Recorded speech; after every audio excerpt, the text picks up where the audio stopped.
Good evening. Bienvenidos y buenas noches. I'm Jennifer Rabb. I'm the president of Hunter College, where the American dream still comes true. It is a great pleasure to welcome this distinguished audience to Roosevelt House for a very special ceremony tonight. It is a particular honor to welcome one of the world's most admired women and the patroness of this great cultural institute, Queen Sofia of Spain. Your Majesty, saludos más cálidos. It is a privilege to have you with us.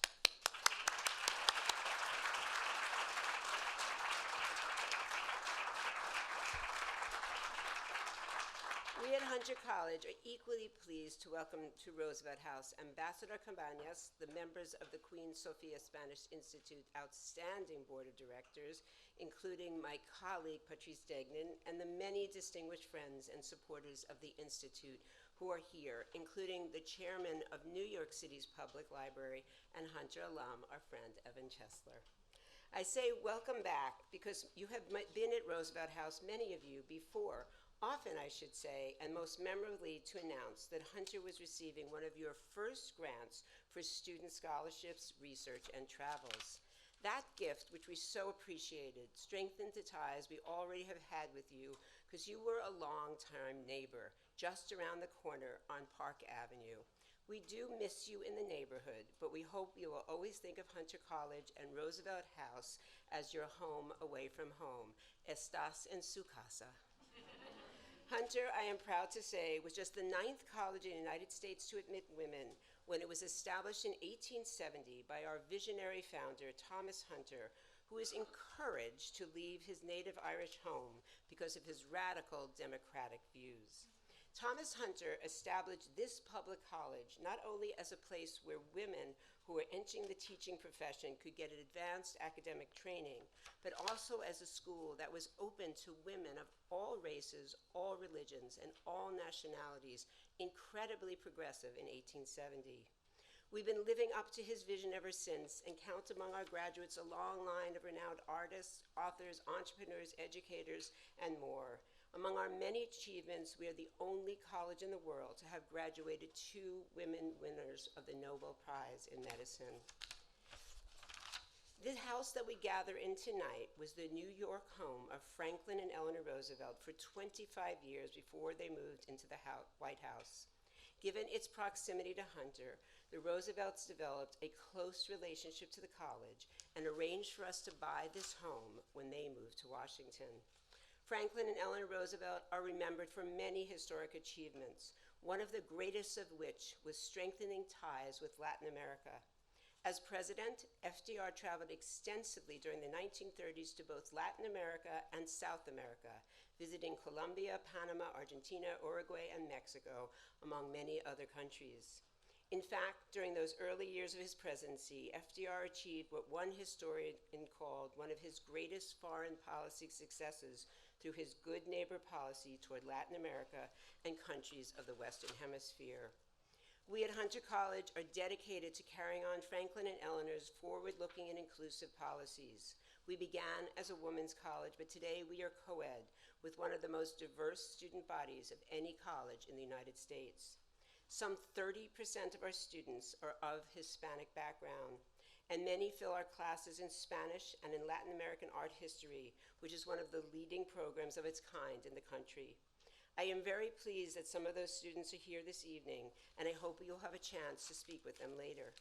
Like the Queen Sofia Spanish Institute, Hunter places a premium on translational services and translational excellence, knowing how very important good translations are to intellectual exchanges and cultural enrichment.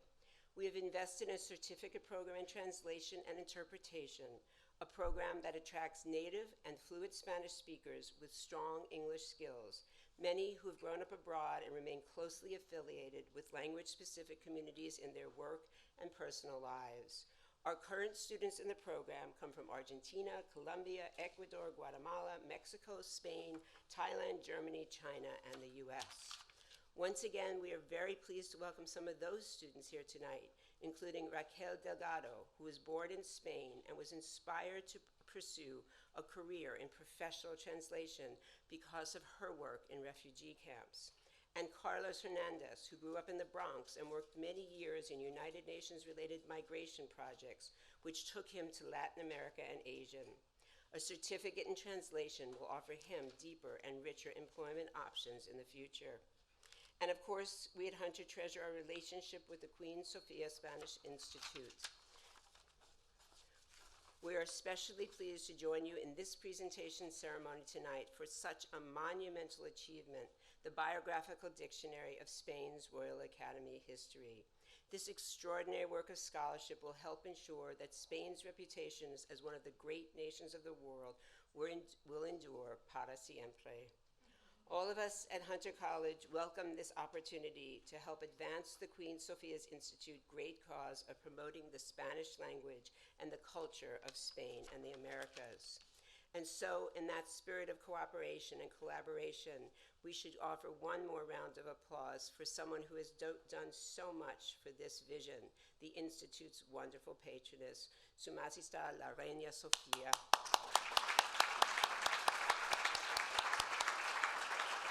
And now it is my great pleasure to ask the Institute's outstanding executive director, and I know we're going to be long time now friends and partners, your Chief Operating Officer, Begoña Santos, to come forward.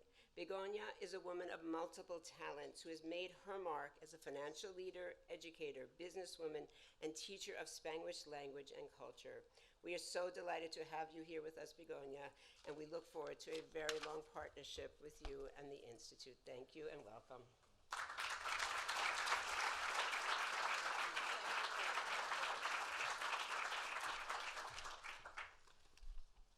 Your Majesty, authorities, President Rabb of Hunter College, thank you again for your very kind words. Members of the board of the Queen Sofia Spanish Institute, distinguished friends of the Institute.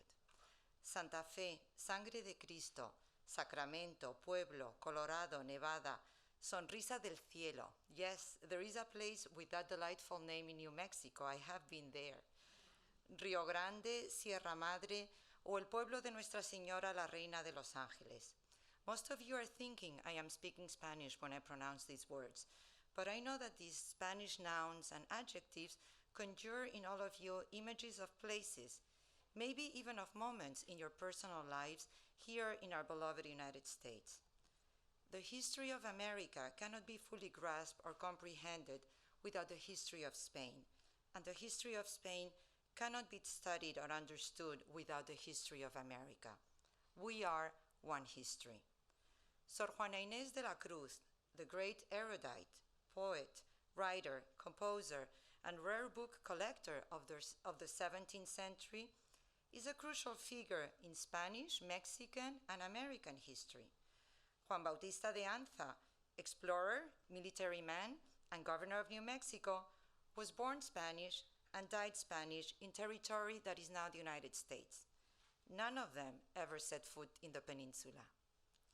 History is forged by men and women, with their wise and their poor choices, with their lights and shadows. History is indeed a dialogue between the present and the past, and dialogues are between people. Because of this idea, many, since Plutarch, have tried to understand history from the perspective of the men and women who are its actors and its subjects. It is through their eyes that we understand the times they lived, in an effort not to vindicate, justify, condone, approve or disapprove, but to understand our times so that we can navigate them better. These people from the past tell stories, which are the threads out of which the larger canvas of history is weaved.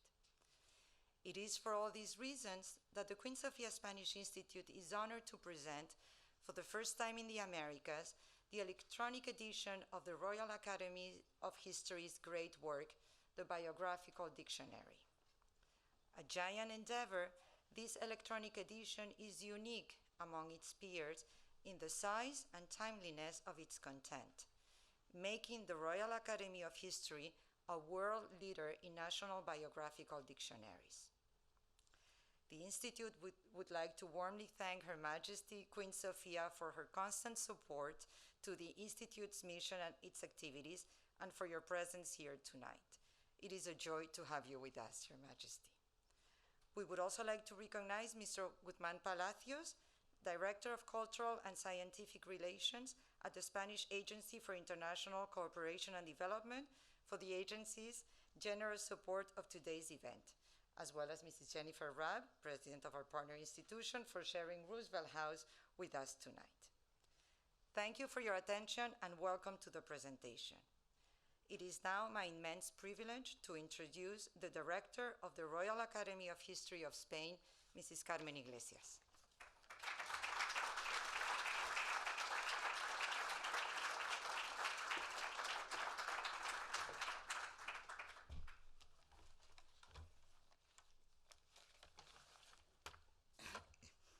Buenas tardes. Señora, es una alegría y un privilegio vuestra presencia esta tarde con nosotros.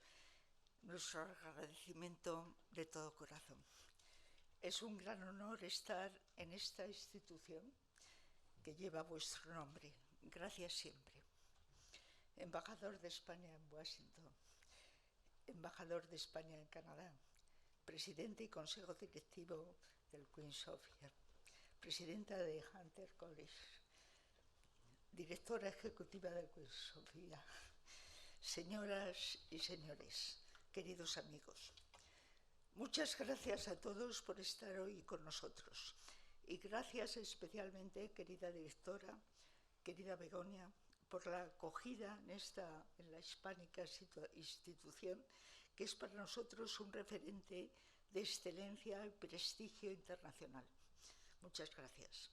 Es un placer y un honor presentar ante ustedes hoy el Diccionario Biográfico Electrónico de nuestra Real Academia de la Historia, una de las 3 academias nacionales que se crearon en el siglo XVIII, en España, en plena ilustración europea y americana, y que siguen desde hace 300 años en plena actividad, adaptándose y evolucionando con los tiempos. La singularidad de la Academia de la Historia, como ocurre con las otras 2 del 18, es que nace, diríamos de forma coloquial o actual, nace de la sociedad civil, de una reunión de amigos ilustrados en el año 1735, que reciben y se acogen a la protección del rey Felipe V directamente. El rey concede así, por una real cédula de 17 de junio de 1738, su real protección, en este caso la Real Academia de la Historia, a la que encarga como misión fundacional lo siguiente que voy a leer, tan del estilo del siglo XVIII. Su misión es principalmente el cultivo de la historia, aclarando la importante verdad de los sucesos, desterrando los errores introducidos por la ignorancia o por la malicia, y conduciendo al conocimiento de muchas cosas que oscureció la antigüedad o están sepultadas al descuido. Eso dice la Real Cédula de 1738. Su función esencial, pues, es el estudio e investigación de la historia de España, Portugal e Iberoamérica, fundamentalmente, como consta también en sus estatutos, y contribuir a la difusión, fomento y divulgación cultural de tales conocimientos. Por ello, la Academia tiene entre sus tareas principales, cito textualmente, la recogida, conservación, archivo, estudio, publicación y exhibición adecuada de libros, manuscritos, documentos, planos y mapas, esculturas, pinturas, grabados y demás objetos de arte, así como monedas, epígrafes y cuantos objetos de cultura material contribuyen a documentar la historia. La protección real se mantuvo siempre, a pesar de los avatares históricos, y sigue fijada en la Constitución Democrática Española de 1978 en el artículo 62. Este particular origen y este desarrollo hace que la Academia tenga literalmente una personalidad jurídica propia y capacidad para obrar en el cumplimiento de sus fines, y sea capaz de hacerlo con independencia y libertad. Sus orígenes en la sociedad civil y la inmediata protección de Felipe V y sus sucesores en la jefatura del Estado la han configurado como una institución de origen y carácter privado con proyección pública. Ello supone que, aparte de la subvención que, como a las demás instituciones similares, otorga el Estado, que por cierto ha disminuido tremendamente a partir de la crisis, la Academia ha podido mantener adecuadamente la conservación del riquísimo patrimonio bibliográfico, artístico, monumental, la constante puesta a disposición de la sociedad hispana de sus investigaciones y trabajos y demás actividades, publicaciones, catalogación y digitalización, talleres de historia, exposiciones, etc. Todo eso no hubiera sido posible sin la ayuda, además, y sobre todo, de mecenas y protectores privados. Por ello, es también una entidad considerada beneficiaria del mecenazgo según las leyes oportunas e incentivos fiscales para las entidades sin fines lucrativos, como es la Academia en sí y su fundación. La Real Academia de la Historia ha tenido, pues, a través de las vicisitudes de casi 3 siglos, la fortaleza de mantener viva la historia de todos, custodiar los tesoros que dejaron sus antecesores y mantener esa independencia, libertad y rigor que han definido nuestra trayectoria. Ha sabido evolucionar con los tiempos y en el mundo virtual que nos rodea es pionera de este diccionario biográfico electrónico que tenemos hoy el honor y la alegría de presentar a ustedes, una herramienta universal y fundamental para el mundo hispánico a un lado y otro del Atlántico. Cumplimos con esta obra un proyecto fundacional que nuestros antecesores en el siglo XVIII habían dibujado, pero que solo ha sido posible en nuestra época digital, con las nuevas herramientas que tenemos en el siglo XXI. Es, por definición, una obra inacabada, inacabable y siempre abierta a la actualización y crecimiento de nuevas entradas de personajes y protagonistas de la historia y la intrahistoria de nuestro ámbito hispánico. Hemos concebido este diccionario como un servicio a nuestra sociedad y para que llegue a todos los sectores educativos y a todos los amantes y curiosos de la historia. Es además una herramienta de primer orden para todo tipo de investigadores. Nos ha parecido que no hay mejor modo de introducirse en la historia que a través de hombres y mujeres de todas las épocas y de toda condición. Lo más singular de este diccionario, que van a ver, es que no solo está lo conocido, la vida y hechos de reyes, ministros poderosos, descubridores, artistas y escritores insignes, personajes que están en primera fila del teatro de la vida, sino que en sus páginas encontramos lo desconocido. Todos aquellos que en cada momento y dentro de su ámbito han sabido añadir o aportar algo más a los demás, algo que ha perdurado y ha mejorado la vida de sus semejantes. Y también, claro, están los que la han empeorado o perturbado. Pero en su mayoría son hombres y mujeres que han contribuido a enriquecer el mundo, tanto en sentido material como mental, aunque ello haya sido en un corto tiempo y en un espacio limitado, y de cuyos aportes se ha ido perdiendo la memoria con el correr de las generaciones. Ahora la rescatamos. Por ello, pueden ustedes encontrar todo tipo de profesiones y oficios, unas historias asombrosas y desconocidas, rescatadas sobre la base del rigor historiográfico y de los documentos o huellas empíricas.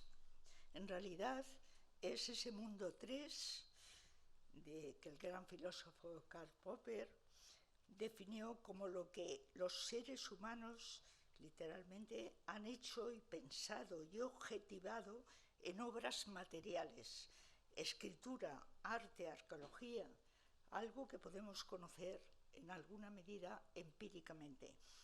Es ese mundo 3 como diferencia del mundo 1, que es el de la fisicalidad de los objetos, y como diferencia del mundo 2, que es lo puramente subjetivo, psicológico y sin proyección empírica, ahora que estamos tanto en ese mundo 2 de los sentimientos. Biografías que desarrollan en un contexto complejo, como verán, también recogido en el diccionario. ¿Y por qué las biografías? Biografía es literalmente descripción de una vida, de una individualidad. La historia la hacen las personas, pero el individuo no es un ente abstracto en la nada, en realidad no puede ser nada sin la vida de los otros. Como decía hace tiempo una especialista en este tema, Ana Caballé, la vida de los otros es el único parámetro de referencia sobre la propia vida. Por ello creemos que toda vida,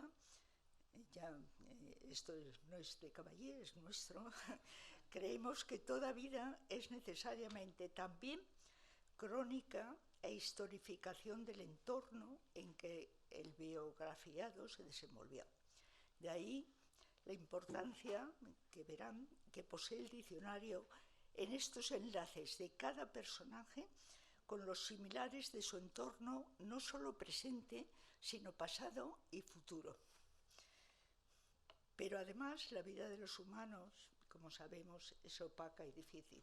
Somos libres e inciertos, decía un clásico, y su relato, en la singularidad de cada cual, lo necesitamos para poder reflexionar sobre nuestras propias vidas, sobre las cosas que nos pasan, para volver inteligible nuestra experiencia de vida. Para entender las luces y las sombras de toda historia, para ser capaces de empatía y piedad, y también de juicio abierto y fortaleza ante hombres y mujeres concretos que se desenvuelven dentro de valores y acontecimientos para los que solo tienen los instrumentos mentales y físicos de su propio tiempo.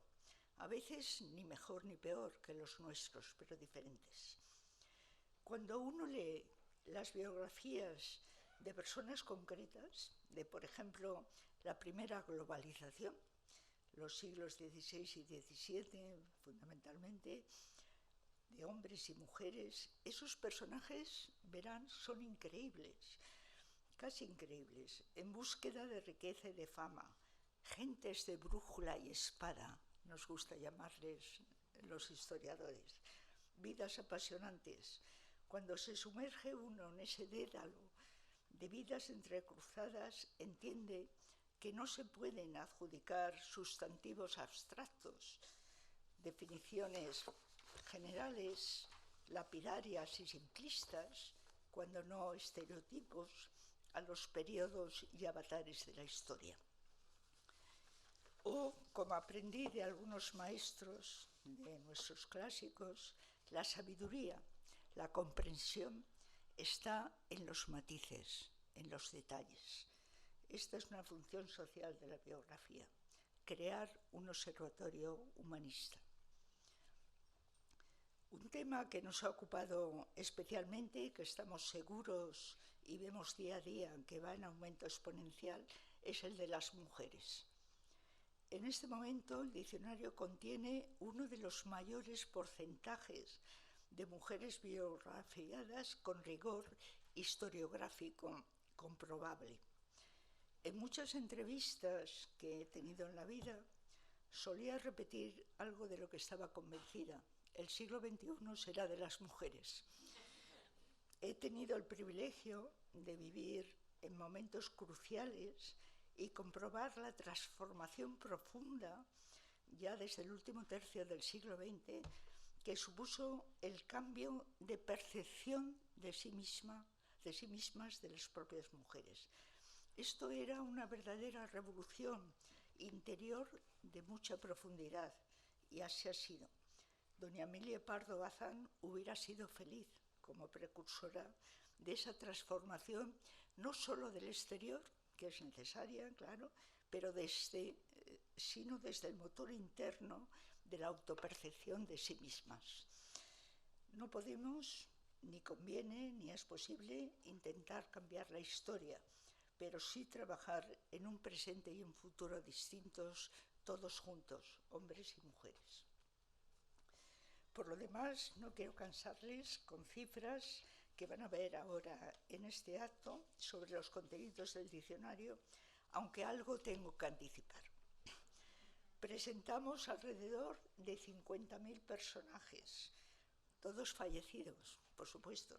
No hay biografía completa, como señalaban los clásicos, hasta el último instante vivido. Muchos de ellos biografiados por primera vez, y todos y cada uno con 20 criterios de búsqueda distintos. Otros 20.000 personajes añadiremos en los próximos meses. Están preparados, más los que vendrán. En la plataforma, en nuestra página web, figura la ventana abierta para los usuarios que pueden interactuar con la academia, y desde luego es una ventana muy activa, donde recibimos sugerencias, documentos familiares para confirmar o no una fecha determinada, consultas y sugerencias de todo tipo. En la redacción de estas biografías han intervenido unos 5.000 historiadores y más de 500 instituciones nacionales y extranjeras. Por supuesto, las academias iberoamericanas de la historia, nuestros académicos de número de España, los académicos correspondientes de todas partes del mundo, más de 500, de todas las comunidades también de España, hispanistas de distintos países, de Europa, Estados Unidos, Asia y África.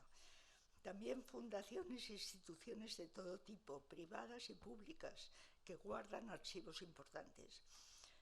Creemos sinceramente que en nuestro ámbito es el mayor proyecto científico-cultural que ha contado y cuenta con mayor número de colaboradores. El excepcional tesauro inductivo que podrán ver en el soporte del diccionario, con más de esos 2.000 descriptores, es producto de esta colaboración inmensa e intensa. Todo ello conforma una plataforma tecnológica de conocimiento con una novísima planta, en la que un magnífico y pequeño equipo de excelencia excepcional han hecho, como decía, una estructura interactiva e histórica, gracias a la ayuda y apoyo que hemos mencionado de la comunidad científica, de la historia y de las ciencias sociales. Y lo que ha sido vital del mecenazgo, como decía antes, público y privado, que lo hizo posible. En este momento, y ya voy hacia el final, el diccionario recibe, para no pasar esos minutos que me entra el cansancio, en este momento el diccionario recibe consultas de 10 millones de usuarios al mes, con un tiempo de permanencia casi adictivo, diría también de forma coloquial, y que provienen de 194 países, incluido Oceanía. Dos últimas precisiones. Estamos ante un diccionario de referencia, no de una obra normativa. De ahí la importancia de la planta de cada biografía, con una bibliografía puesta constantemente al día respecto al personaje tratado, con todo rigor, y por tanto siempre capaz de añadir o matizar o modificar algún detalle en cualquier nueva aportación historiográfica que se produzca. Y por otro lado, la vinculación entre personajes a la que me he referido y que ahora mostrará Jaime Olmedo, director técnico y alma y motor del diccionario. Mostrará cómo se compone de un mapa con una red de relaciones nunca antes mostrada. en un exhaustivo sistema de referencias cruzadas que, como decía antes, permite no solo investigar lo conocido, sino sobre todo además lo desconocido. Lo que supone que el conjunto no es una suma de biografías, sino la posibilidad del conocimiento de una época entera a través de una lectura polifónica de las vidas que integran un periodo. Estamos orgullosos de su logro y creo en verdad que el mundo hispánico se sitúa así en un nivel cultural y civilizatorio como merece, con un entramado sólido y común. Quería finalizar, ahora sí de verdad, con un fragmento del discurso que Su Majestad Felipe VI presenció el 3 de mayo de 2018 en la presentación pública del solemne acto en el Pardo, que conoce bien nuestro embajador de Canadá, de este diccionario biográfico, en un acto, desde luego, que nunca olvidaremos. Decía así, Su Majestad el Rey: la historia con mayúsculas no solo la escriben las naciones, los pueblos, las sociedades. La historia la construyen muy especialmente las personas y el camino que recorren a lo largo de su vida. La historia es, por tanto, la historia de las personas. Y ahí proseguía Su Majestad, ya hacia el final, en los miles, cuando se hablaba de miles de vidas concretas, decía textualmente: en esa historia estamos también nosotros, porque todos en esas biografías estamos también nosotros, porque todos somos hijos de nuestra propia historia y de los hombres y mujeres que la han construido a lo largo de generaciones. Y debemos aprender con las vidas de estos hombres y mujeres que hoy traemos a nuestro presente con esta gran obra. En este diccionario está nuestra identidad y conocerse a uno mismo con una mirada crítica, pero también abierta y plural, como es nuestra propia historia, es condición necesaria para aprender del pasado y ser mejores en el futuro. Fin de la cita.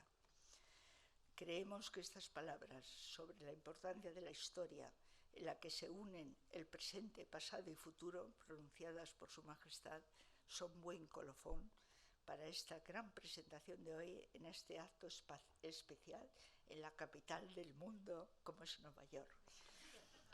Gracias, señora. Gracias, Majestad, por lo mucho que significa para todos nosotros teneros aquí en vuestro instituto, teneros además presidiendo este acto. Gracias, mis queridos embajadores. Gracias, comité directivo, querida presidenta que nos ha acogido con tanta generosidad, queridos amigos. Gracias de nuevo a todos ustedes por su atención e interés y veamos esta presentación de nuestro diccionario, que es de todos, como dice Su Majestad el Rey. Muchas gracias.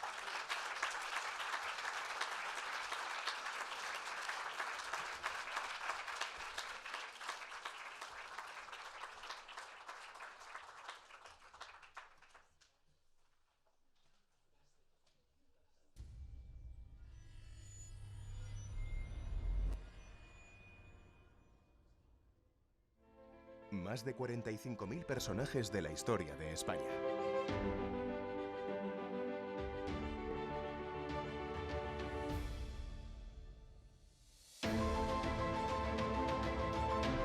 $2.500 años de historia a través de sus protagonistas.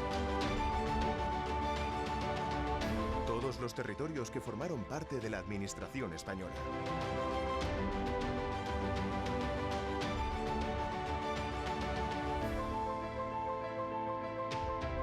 Más de 2.000 descriptores pertenecientes a todos los ámbitos, desempeños y saberes. 4.000 autores españoles y extranjeros. 500 instituciones científicas nacionales e internacionales.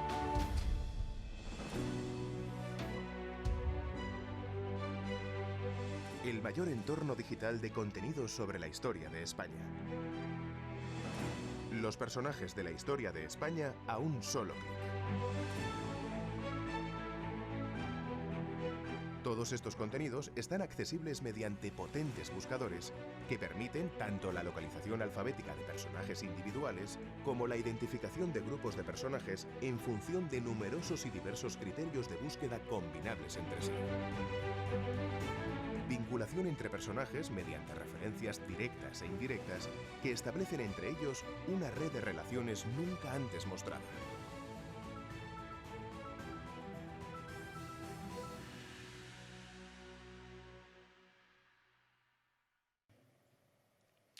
El diccionario biográfico pone en valor quiénes somos y cuál ha sido nuestra trayectoria.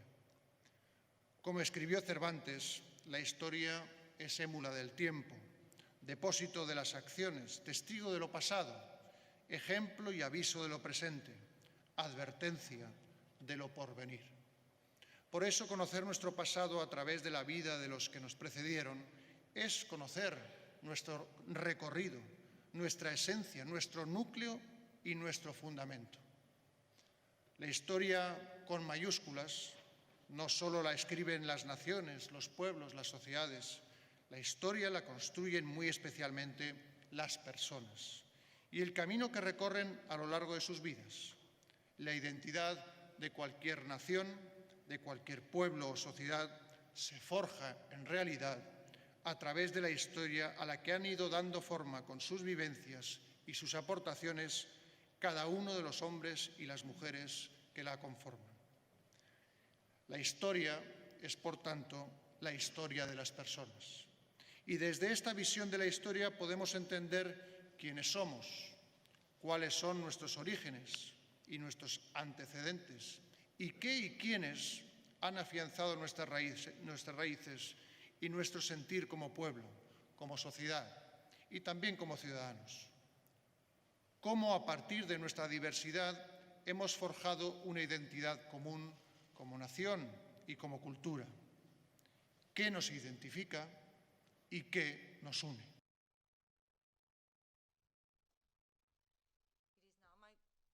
It is now my pleasure to introduce to you the Technical Director of the Royal Academy of History, Mr. Jaime Olmedo.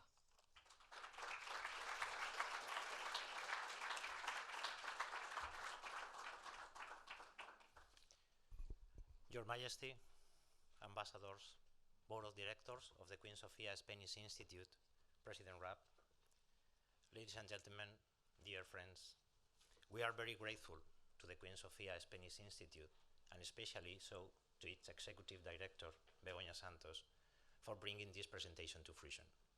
Thank you very much.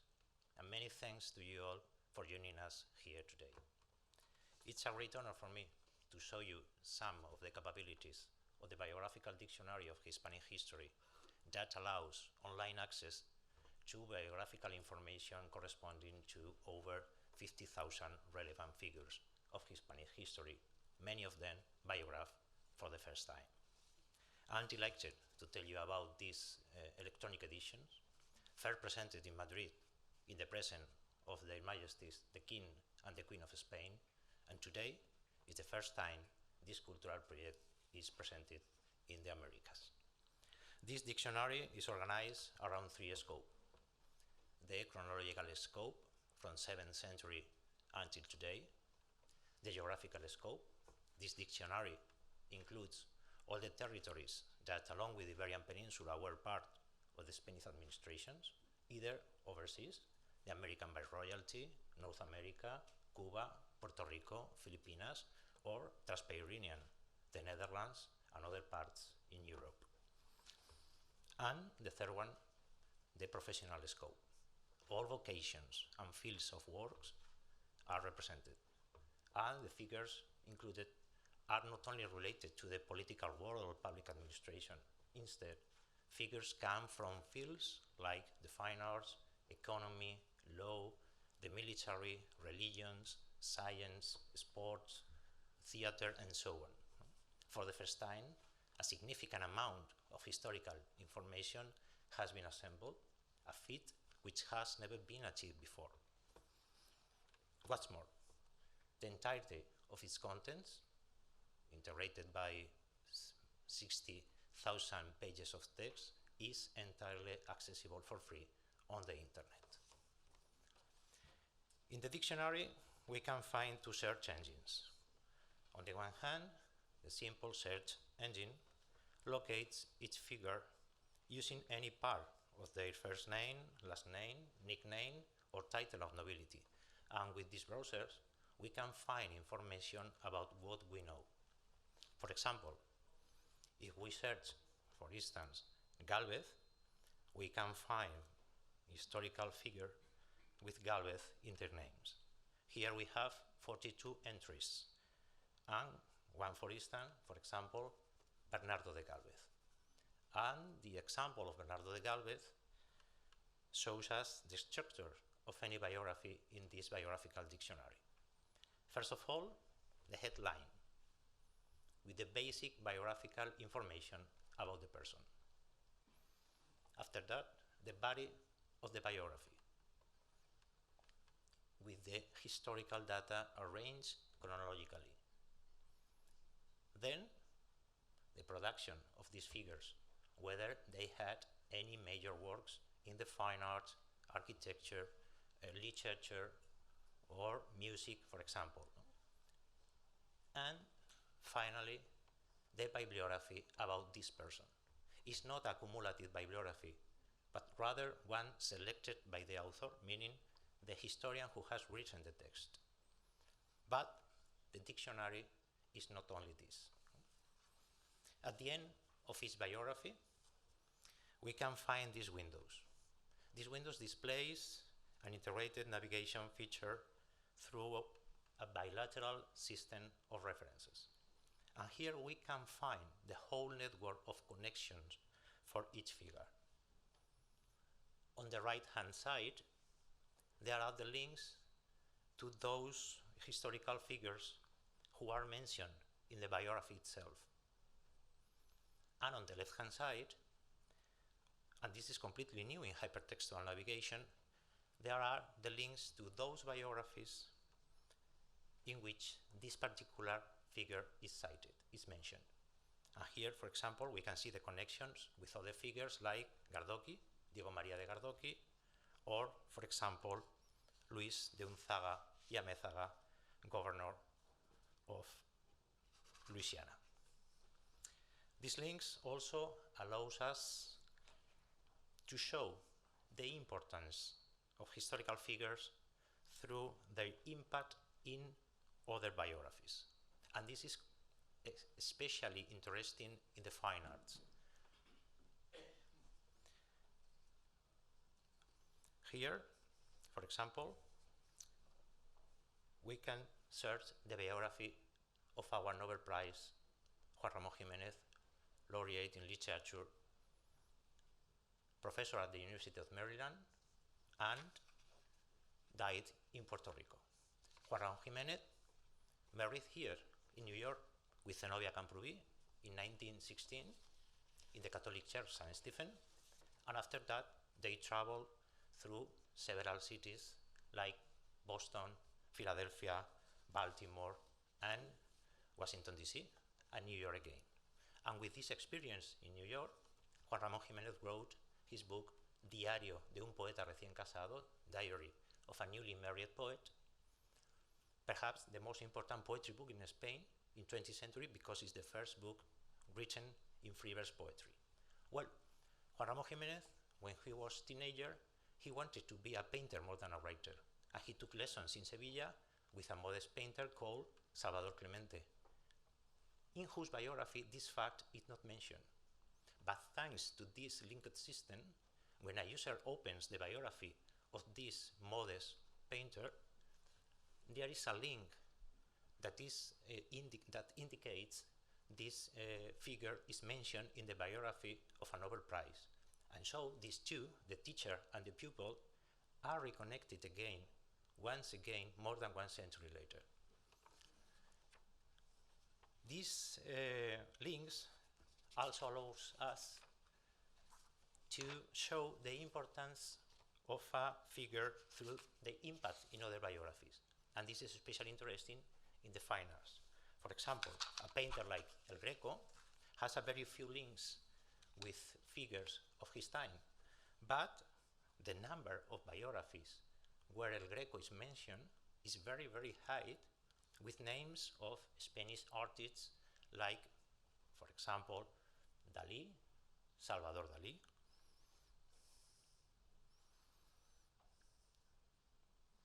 other artists, Picasso, Pablo Ruiz Picasso,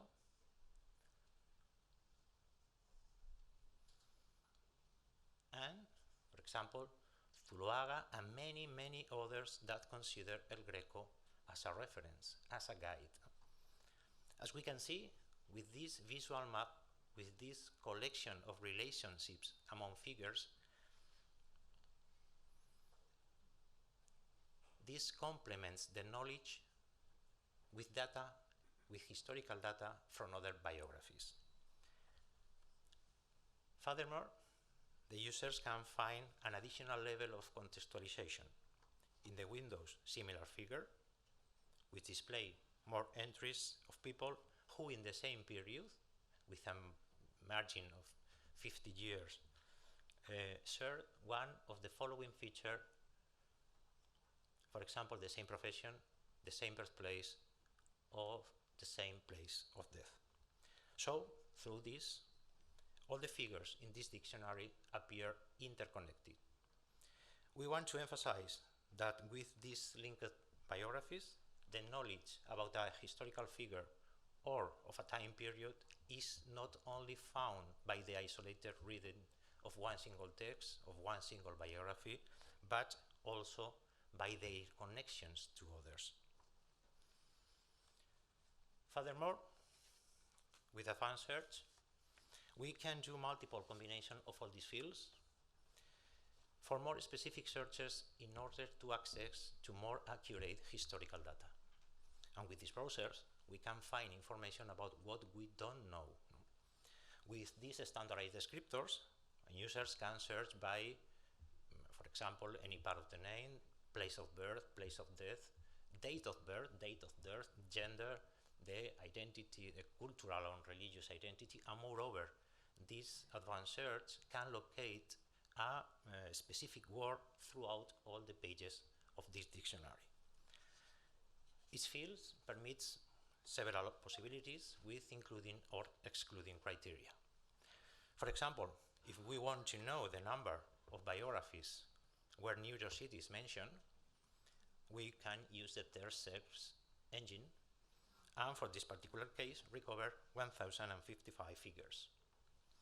If we wonder how many of this group were born in a date, we can choose several possibilities, several options within a period, exactly before a date, after a date, or around a date. And this date could be expressed with a particular day, a month, a year, or a century. In this case, for example, we can select after 1750, and the search will throw this result, 870. Finally, we could also know how many of these Spanish people connected to New York and born after 1750 are related, for example, to science. One field of work, science. And that will result in a 111 group characters.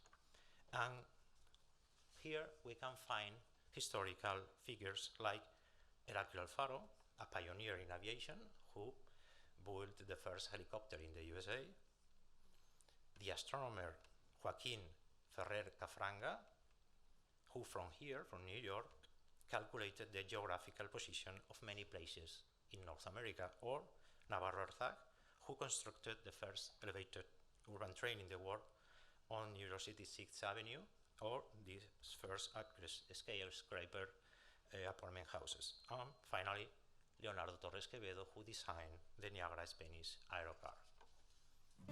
Welcome to Manhattan, the Big Apple, the city that never sleeps.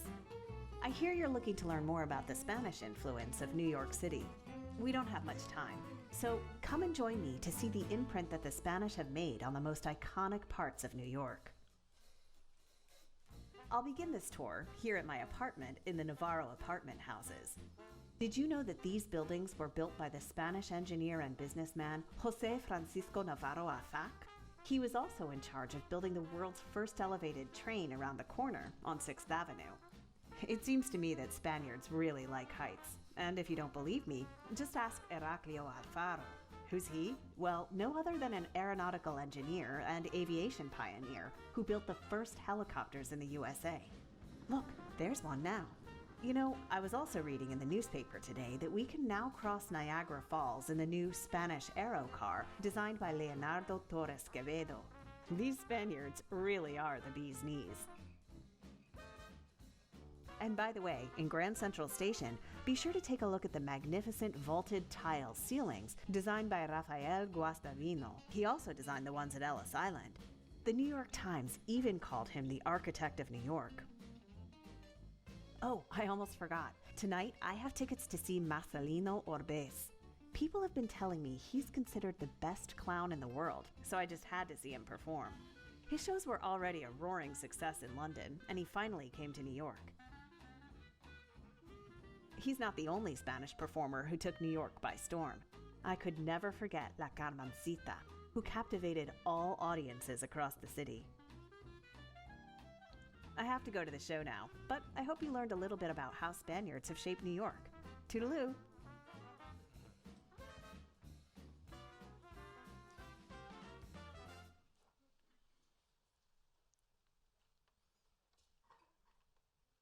Exactly. If we change science for example, show business category, we find 7 names or performers related to New York City. And among them, Marcelino Orbez, who achieved a resounding success in London and New York. And the verb Marcelining was used by New Yorkers to meet somebody who seems to do many things but really did nothing. And he was admired by Charles Chaplin, whose Charlotte was inspired by Marcelino and who paid the flowers at his funeral. And Buster Keaton referred to him as the best clown in the world. Or, for example, Venceslao Moreno, Señor Vences, a Spanish ventriloquist and comedian, very popular with his frequent appearances on CBS The Ed Sullivan shows, and later on The Muppet Show. Señor Vences died in New York in 1999, and he had been residing in Midtown Manhattan on 54th Street, just around the corner of the Ed Sullivan Theater, and that section of 54th Street has been named as Señor Vences Way. And so, finally, the aim of this biographical dictionary is to compile and share the knowledge of Hispanic history through its relevant figures, many of them forgotten nowadays, and many of them recovered thanks to this database. Thank you for your attention. It was a pleasure and a great honor to be here today. Your Majesty.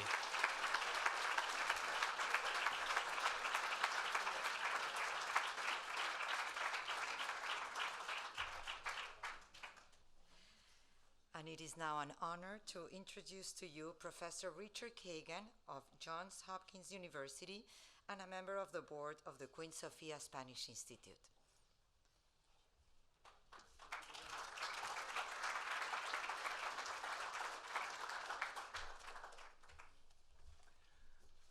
I've got myself, Your Majesty, distinguished guests, friends, colleagues, welcome. And my remarks, as I'm the last speaker, will be brief, and they will not be nearly as technologically dazzling as Jaime's magnificent overview of the Diccionario Biográfico.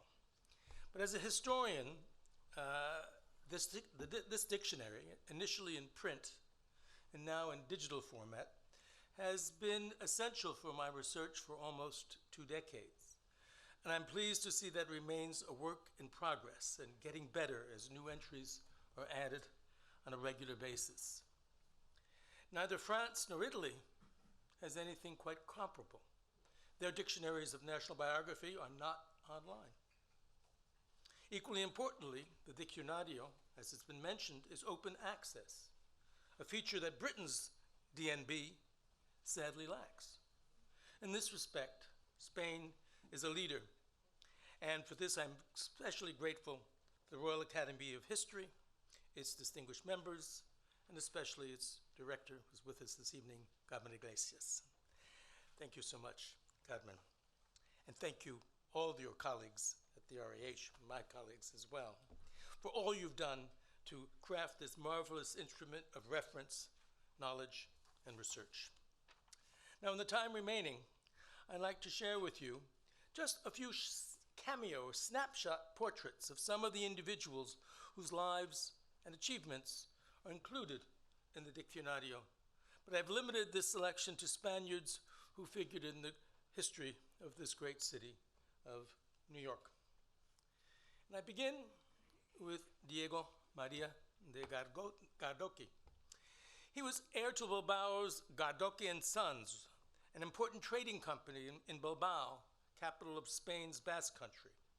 Just before the American War of Independence, that company imported codfish, wheat, rice, tobacco, and lumber from the 13 North American colonies, exporting in turn merino wool, naval articles, and irons from the mines in the north of Spain.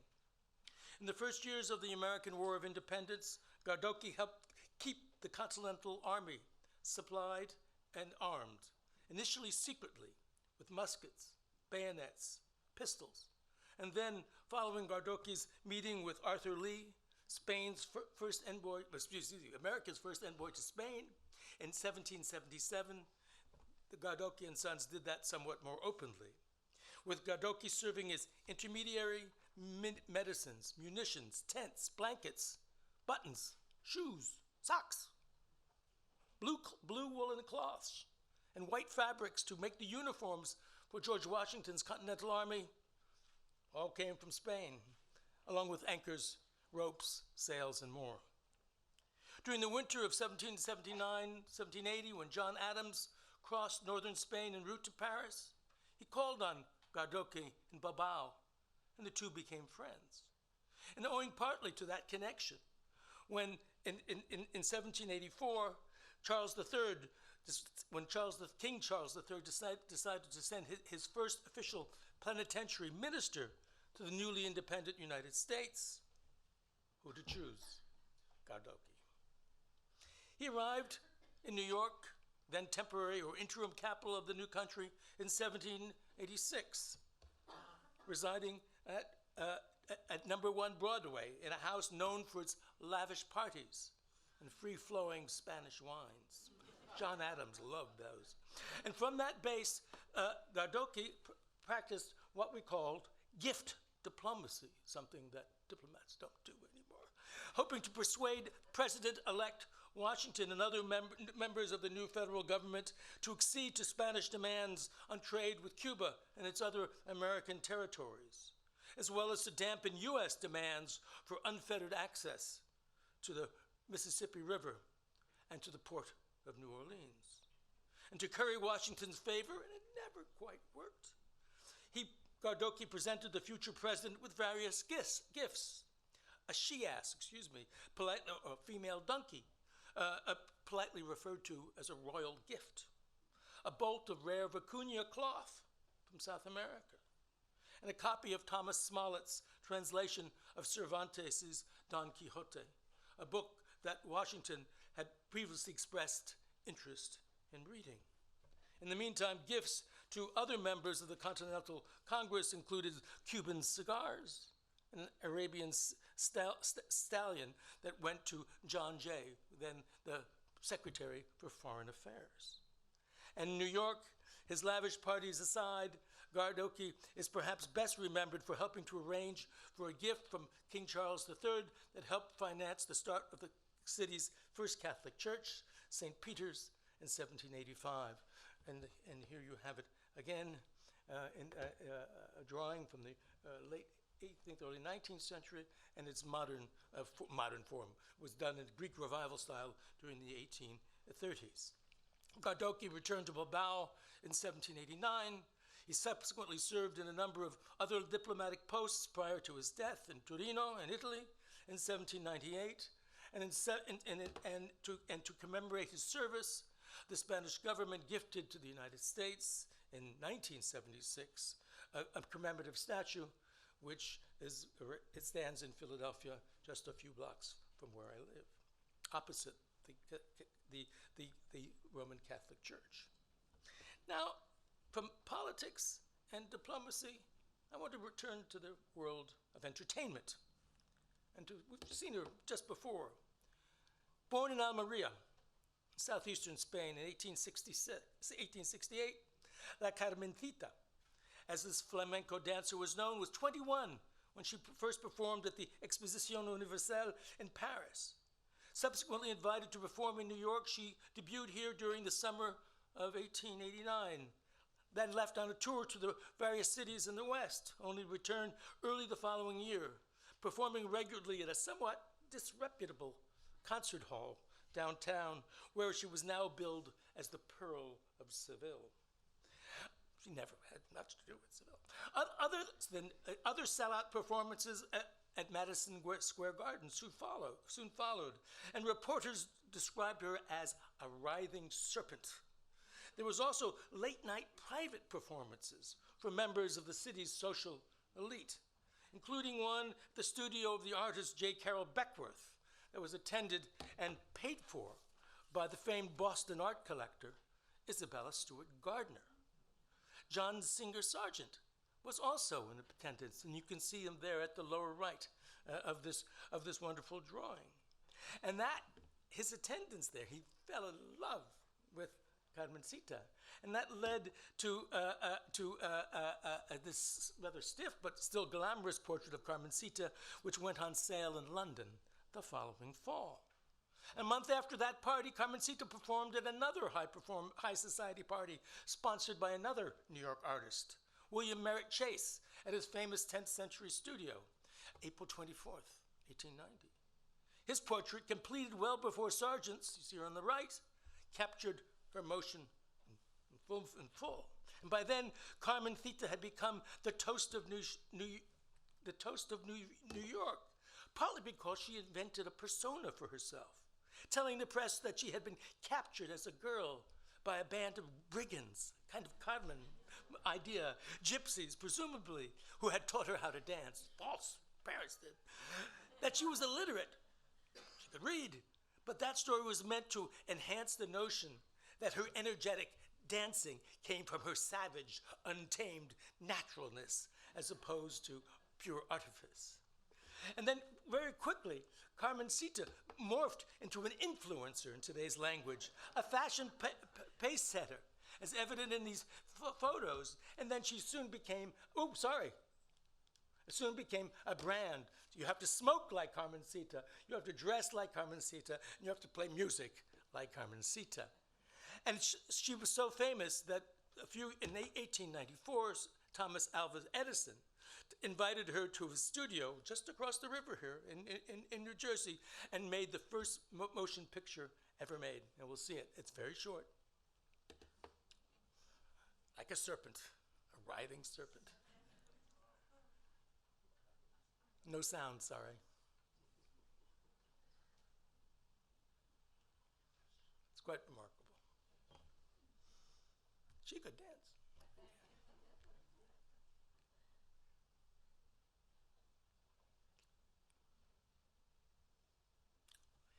Now, move on to architecture.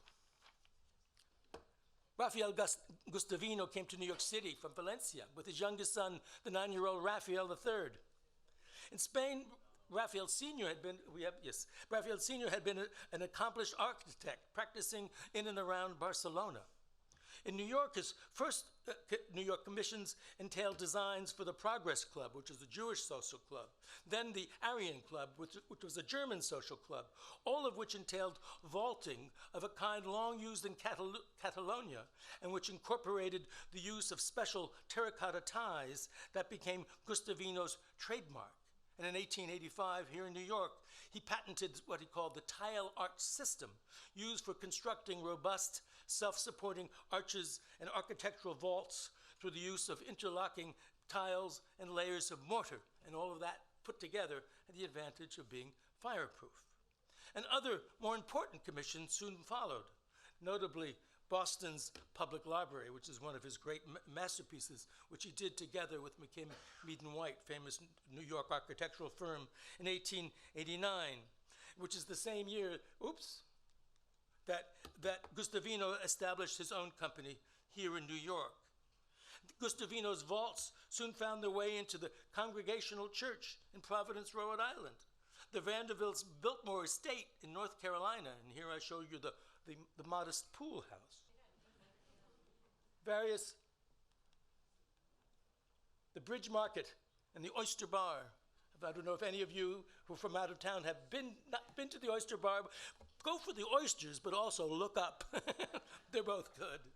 And then the Bridge Market, and then the New York City subway stations was one of his great masterpieces done in 1904. It's worth going down to City Hall just to see it.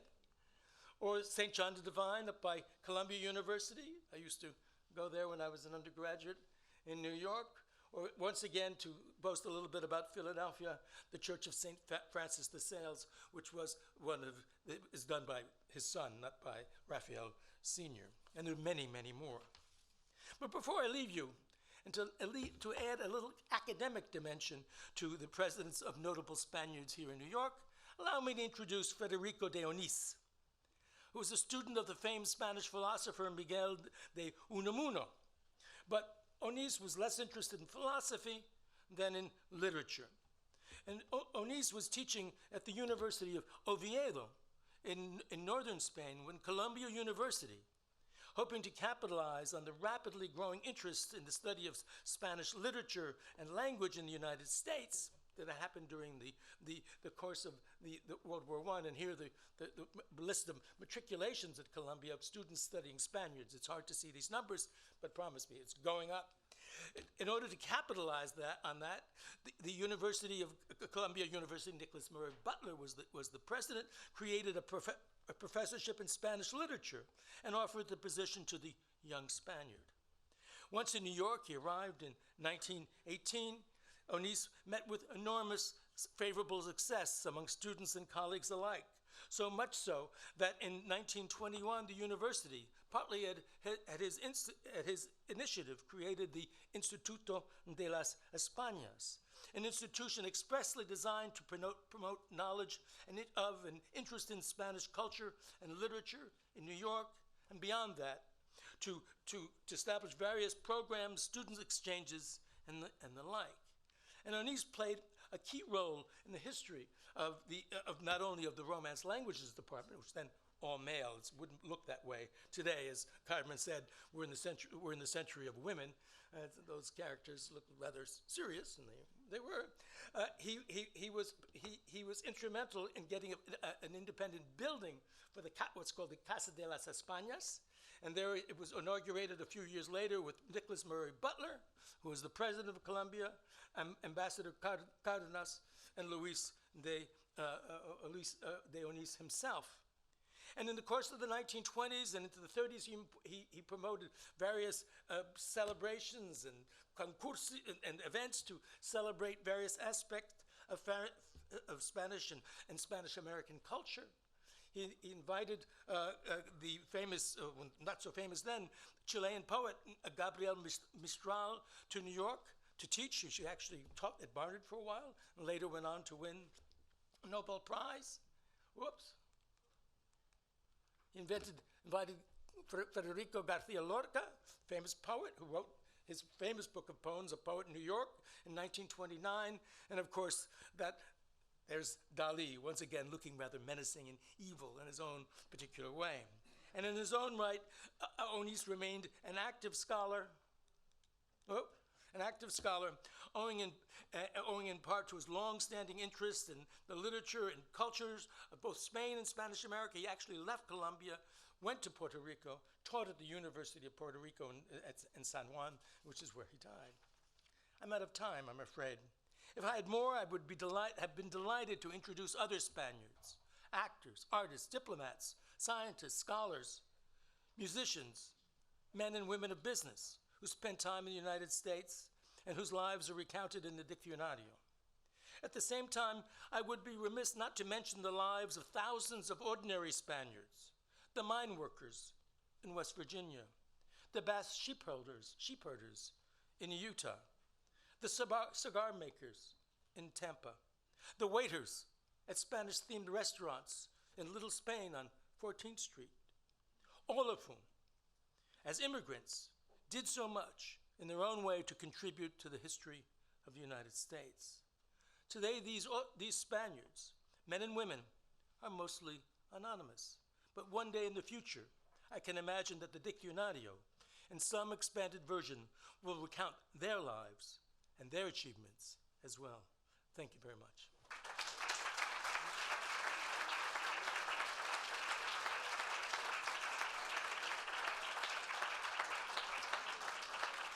Thank you. And now I'd like to invite Carmen and Jaime up to the dais, and we will happily entertain some questions from the audience, and I hope there are some.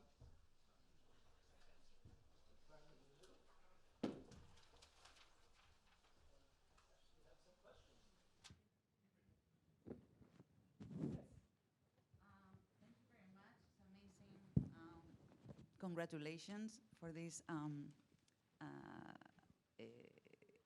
dictionary. But my question is possible to have the text in English, or is only in Spanish? Only Spanish, okay. And my second question is, that includes people from Spain, and what about those Spaniards that they were born in Nueva España? Yes, the dictionary includes all the territories that, along with the Iberian Peninsula, were part of the Spanish administration. So figures born in Nueva España, for example, are included in the dictionary.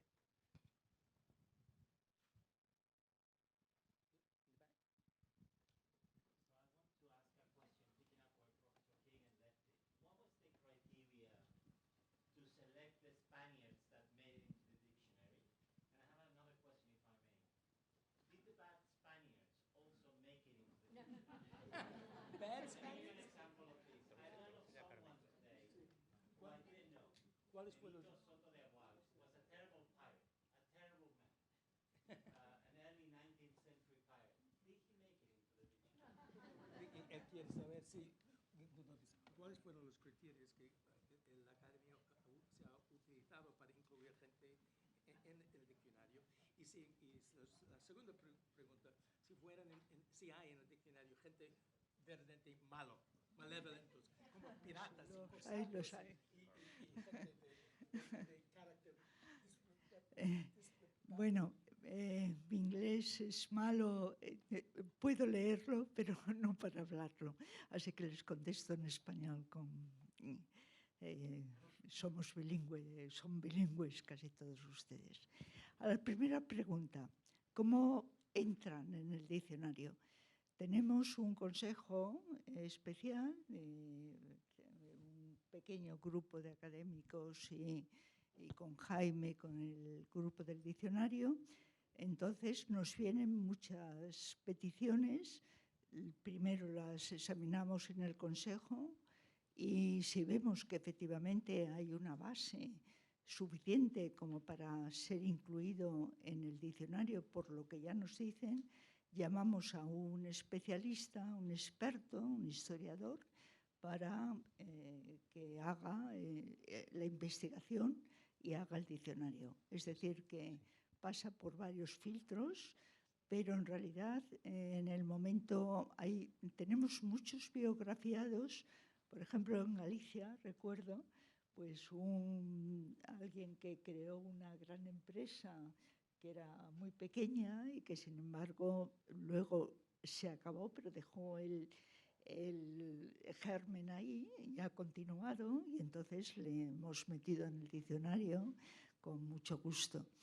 Y lo segundo era... There is an editorial committee in the Royal Academy of History that decides about the proposals the users make to the Royal Academy of History.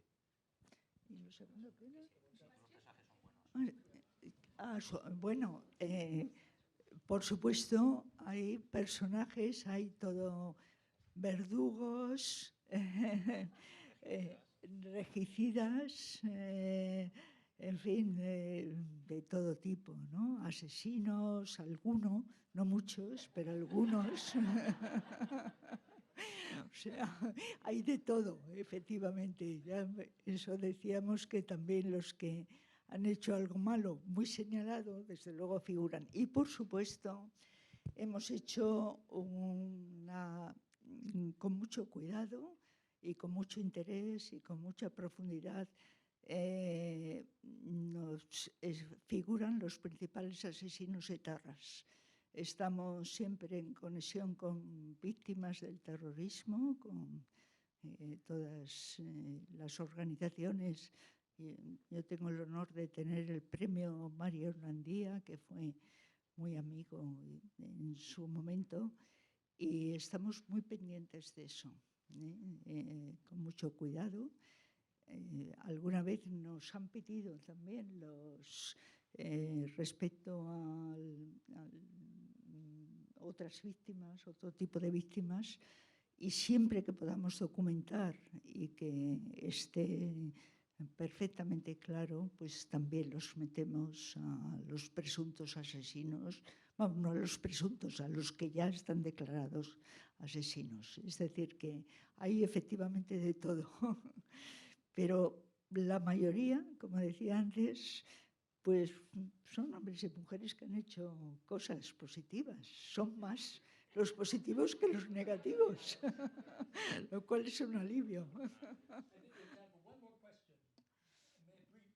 Brief. Thank you for embarking on this incredible endeavor that I'm sure has defined your lives. I can only envision how many challenges you must have faced in creating this diccionario. Can you just talk about what were some of the biggest challenges and how you overcame them? Briefly. Los desafíos más importantes en crear el diccionario, ¿cuáles fueron? Los desafíos. Dificultades.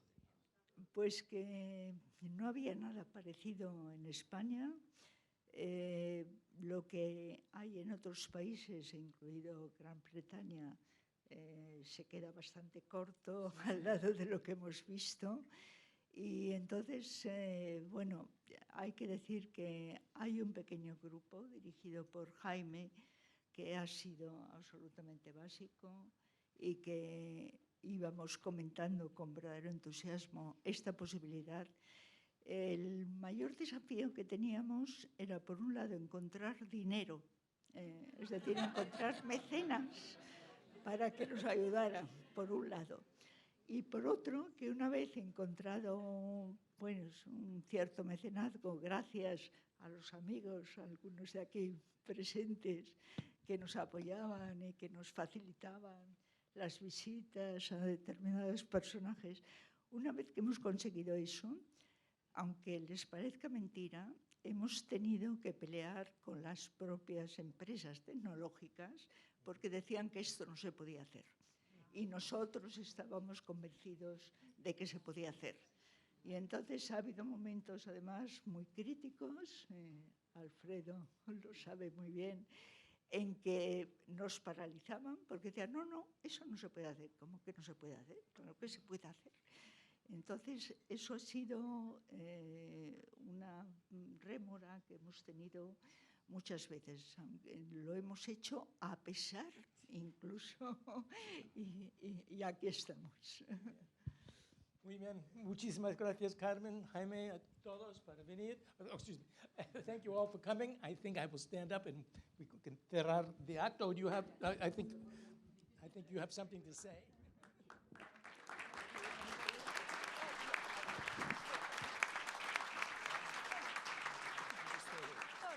Thank you. I invite everybody to join us upstairs for a little wine and tapas, and I thank you, all of you, for your presence here tonight. And Richard, Carmen, and Jaime, thank you from the bottom of our heart.